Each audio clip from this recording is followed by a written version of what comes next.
재래식 언론이라는 이런 규정들을 딱 들었을 때 느낌이 어떠셨어요? 사실 그 말 속에는 이제 과거의 기성 언론들은 어떻게 보면 낡은 인식 그리고 시대에 뒤떨어졌기 때문에 더 이상 믿지 마라. 재래식 언론은 이제 더 이상 국민들의 뜻을 따라가지 못한다라는 어떤 비아냥되는 그런 의미가 있는데 저는 그렇게 생각합니다. 언론은 언론입니다. 그게 재래식이건 뉴 미디어가 간에 중요한 것은 누가 언론 본연의 기능을 제대로 하고 있느냐를 가지고 경쟁하고 그 안에서 국민들의 선택을 받는 것이지 재래식, 뉴미디어 이런 식으로 갈라치기 하는 건 저는 절대 동의할 수 없어요. 예, 이 표현이 처음 나온 거는 이제 유시민 전 노무현 재단 이사장이 유튜브에 나가가지고 이런 얘기를 했어요. 레거시 미디어, 기성 언론 이런 표현으로는 현재 지금 언론들의 문제점을 제대로 표현할 수 없다. 재래신문이라는 말을 쓰게 된 이유가 레거시 미디어다, 전통 언론이다, 올드 미디어다 이런 말로는 이 민주공화국 체제 안에서 영업하면서 활동하고 있는 언론사가 이 체제에 대한 기본적인 충성을 가지지 않는 문제에 대해서 얘기하고 싶어서 그래서 재래식 언론이라고 하는 거예요. 제가 이렇게 말하면 모든 기자분들이 기분 나쁘다는 거 알아요. 그거를 이제 대통령이 요즘 재래식 언론이란 말이 있다면서요? 라고 하면서 이제 받아서 쓴 거거든요. 재래식 언론이 분발해야 하는 이유라는 칼럼을 제가 얼마 전에 쓴 적이 있어요.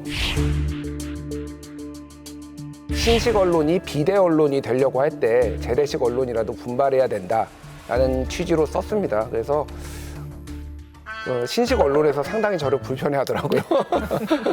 저는 그 연휴 중에 일본 여행을 갔었는데 옆자리에서 유튜브를 보고 계시는데 전한길 영상을 굉장히 진지하게 보고 계시더라고요. 그래서 전한길과 고성국의 영향력이 이렇게 해외까지 곳곳에 압력하고 있구나 하는 걸 깜짝 놀랐습니다.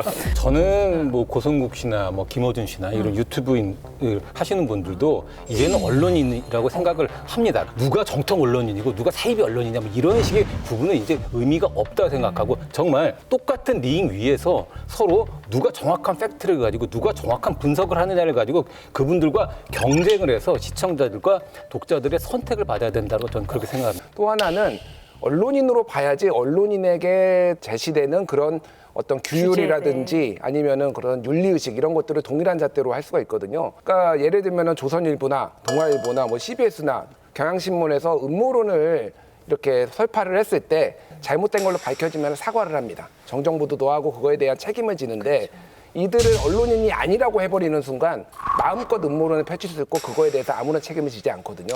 그분들도 어쨌든 다 언론인으로 규정을 하고 거기에 합당한 영향력과 합당한 책임을 지워야 된다고 개인적으로 근데 생각합니다. 그러기에는 너무 김어준 씨를 예를 들어서 좀 뭐하지만 그 음모론적인 이야기를 너무 많이 하지 않나요? 너무나 많은 음모론적인 사고와 그런 것들을 퍼뜨리고 아니면 말고라는 식으로 이제 유튜브를 운영하고 있는데 우리가 거기에 언론이라는 이름을 붙여도 될지 저는 약간 좀 주저하게 되는 마음이 있습니다. 저도 김수경 기자님의 의견에 동의를 해요. 그 김어준 씨나